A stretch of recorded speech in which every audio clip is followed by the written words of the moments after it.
Hey guys, welcome back to my channel. Video பார்க்குறதுக்கு முன்னாடி எல்லாருக்கும் இனிய விநாயகர் சதுர்த்தி நல்வாழ்த்துக்கள்.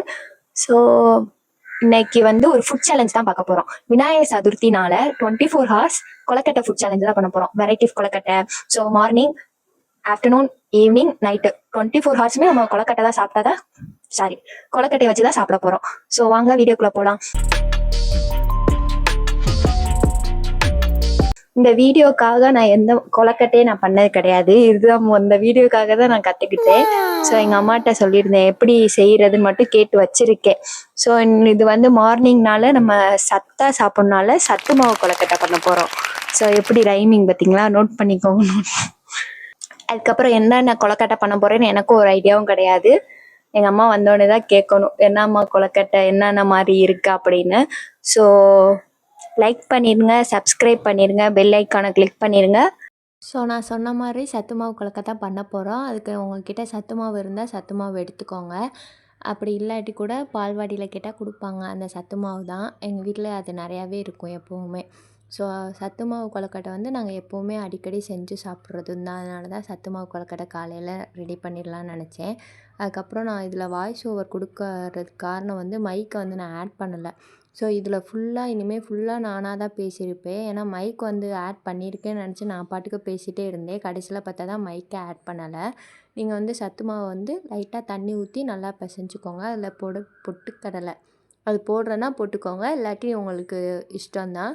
நான் வந்து பொட்டுக்கடலை போட்டால் தான் கொஞ்சம் சாப்பிடும்போது கறக்கு முறக்குன்னு இருக்குன்னு சொல்லுவாங்க. அந்த மாதிரி இருந்தால் தான் நல்லாயிருக்கும். ஸோ அதனால் நான் பொட்டுக்கடலை போட்டுக்கிட்டேன். அந்த மாதிரி நீங்கள் இந்த கொலக்கட்டைக்கு தேவையானது வந்து சத்து மாவு, தண்ணி, அந்த பொட்டுக்கடலை 3யும் மிக்ஸ் பண்ணிவிட்டு கொலக்கட்டை மாதிரி புழிஞ்சு வச்சுருங்க. அதுக்கப்புறம் எப்பவும் போல் தான் ஒரு 10 நிமிஷம் 5 நிமிஷம் நீங்கள் வந்து இட்லி வைக்கிற அந்த துணியில் வந்து வச்சு நல்லா வேக வச்சாவே போதும். அதுக்கப்புறம் கொலக்கட்டை சத்து மாவு கொலக்கட்டை ரெடி ஆயிரும்.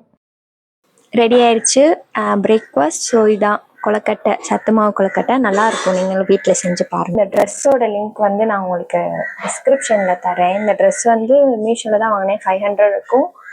ஸோ இது நீங்கள் இது பொட்டுக்கடலை போட்டாலும் போடலாம், போடலாட்டி இருக்கலாம், உங்கள் விருப்பம் தான்.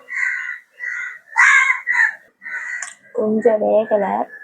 நீங்கள் உங்கள் வீட்டில் பெரியவங்க இருந்தாங்க அப்படின்னா அவங்கள செஞ்சு தர சொல்லுங்கள். வெந்து எனக்கு வேகலை, தெரியல வெந்துருச்சா என்னன்னு. நான் அப்படியே எடுத்துட்டேன், ஆனால் எனக்கு வேகலை. ஆக்சுவலாக ஃபர்ஸ்ட் ஆஃப் ஆல் சாரி, நான் அன்னைக்கு அப்போ தான் சொன்ன மாதிரி தான் மைக் ஆட் பண்ணியிருக்கேன், மைக் ஆன் ஆகிருக்குன்னு நினச்சி நான் பாட்டுக்கு என்னென்னமோ பேசிக்கிட்டே இருந்தேன். எனக்கு ஞாபகமே இல்லை. அதுக்கப்புறம் எனக்கு இந்த மாதிரி ஒரு வீடியோ எடுத்திருக்கேன்றது கூட ஞாபகம் இல்லை. ஏன்னா ஃபஸ்ட் டைம் நான் ஃபுட் சேலஞ்ச் இந்த மாதிரி லாங் வீடியோ போடுறது. ஃபுட் சேலஞ்சே நான் போட்டது கிடையாது. ஸோ ப்ராப்பராக எனக்கு எப்படி எடுக்கணும்னு எதுவுமே ஐடியா இல்லை, தெரியலை. அதனால் நான் பாட்டுக்கு மைக் ஆனாக இருக்குன்னு சொல்லிவிட்டு ஏதோ பேசிக்கிட்டே இருந்திருக்கேன். இந்த வாய்ஸ் ஓவர் கொடுக்கும்போது தான் தெரியுது எனக்கு அந்த இதில் நான் பேசினது எதுவுமே கேட்கலை அப்படின்னு. அதுவும் இல்லாமல் விநாயகர் சதுர்த்தி முடிஞ்சே 1 வீக் ஆகுது. நான் ஏன் இப்போ போஸ்ட் பண்ணேன்னா இப்போ தான் எனக்கே ஞாபகம் இருக்குது இந்த மாதிரி வீடியோ நம்ம ஆல்ரெடி எடுத்திருக்கோம் அப்படின்றது. இன்னொன்று ப்ராப்பரான கிளிப்ஸு எதுவுமேவும் நான் ஆட் பண்ணலை. ஏன்னா டின்னர் கொலக்கட்டை சாப்பிடும்போது நான் மறந்துட்டேன் இந்த மாதிரி சேலஞ்ச் இருக்கிறதே.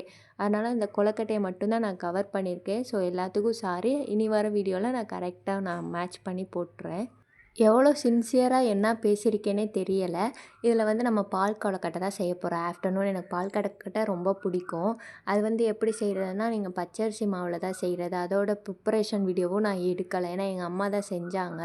நான் வந்து தூங்கிக்கிட்டு இருந்தேன் அப்போ பால் கொலக்கட்டை வந்து பச்சரிசி மாவை வந்து தண்ணியில் போட்டு மிக்ஸ் பண்ணிவிட்டு நீங்கள் கொலக்கட்டையாக எந்தெந்த ஷேப்பில் வேணுமோ அந்த மாதிரி உருட்டிக்கோங்க. அதுக்கப்புறம் வெல்லத்தை வந்து தண்ணியில் போட்டு நல்லா கரைச்சிக்கணும். 2யுமே வேக வைக்கிறதா. இந்த இதில் பார்த்தாவே தெரியும் ஸ்பூனில். அந்த சர்க்கரை மண்டை வெல்லமும் அந்த பால் கொலக்கட்டையும் சேர்ந்தது தான் பால் கொலக்கட்டை. கொலக்கட்டையும் சர்க்கரையும் சேர்ந்தது தான் பால் கொலக்கட்டை. ரொம்ப ஸ்லிப் ஆகுது. அதுக்கப்புறம் சூப்பராக இருக்கும். இது எனக்கு ரொம்ப ரொம்ப பிடிக்கும் பால் கொலக்கட்டை. நீங்களும் ட்ரை பண்ணி பாருங்கள். ஆல்ரெடி நீங்கள் சாப்பிட்ருக்கீங்க அப்படின்னா கமெண்ட்டில் சொல்லுங்கள். இது வந்து ரொம்ப நல்லாயிருக்கும். ஸோ இதை தான் நான் ஆஃப்டர்நூன் லஞ்சாக வந்து முடிச்சுக்கிட்டேன். எனக்கு பசிக்கவே இல்லை. இன்னொன்று எனக்கு கொலக்கட்டையாக சாப்பிட்றது வேலை எனக்கு ஒரு மாதிரி இருந்துச்சு. ஆனால் நல்லா தான் இருந்துச்சு இந்த சேலஞ்ச். ஆல்மோஸ்ட் கொலக்கட்டையே சாப்பிட்டு முடிச்சாச்சு. கொஞ்சம் பார்த்து சாப்பிட்ணும், எனக்கு சூடாக இருக்குது. அது தெரியாமே நான் பாட்டுக்கு சாப்பிட்டுக்கிட்டேன். அதுக்கப்புறம் எனக்கு நல்லா தான் இருந்துச்சு. நான் சொன்னேன்ல டின்னர் கிளிப்ஸ் வந்து நான் இப்படி தான் எடுத்திருக்கேன்னு. ஸோ இதுதான் சாயங்காலம் எல்லார் வீட்லேயும் செய்வோம். கொழுக்கட்டைக்குள்ளே வந்து இனிப்பாக நிறையா இது போட்டு அரைச்சி வச்சுருப்போம். இது எனக்கு ரொம்ப ரொம்ப பிடிக்கும். ஏன்னா எனக்கு எல்லாமே பிடிக்கும். இதுதான் நான் டின்னராக எடுத்துக்கிட்டேன். இதில் வந்து நிறையா ஷேப் பண்ணியிருந்தாங்க. நான் தான் அந்த கரெக்டான பூண்டு ஷேப் மாதிரி வச்சுருந்தேன், சங்கு மாதிரி. ஸோ இதான் என்னோடய சேனலு. ரொம்ப ரொம்ப சாரி ப்ராப்பராக எதுவுமே எடுக்காததற்கு. இன்னொன்று இதை அப்லோட் பண்ணணுன்றதை நான் மறந்துட்டேன். தேங்க்யூ ஃபார் யுவர் வாட்சிங்.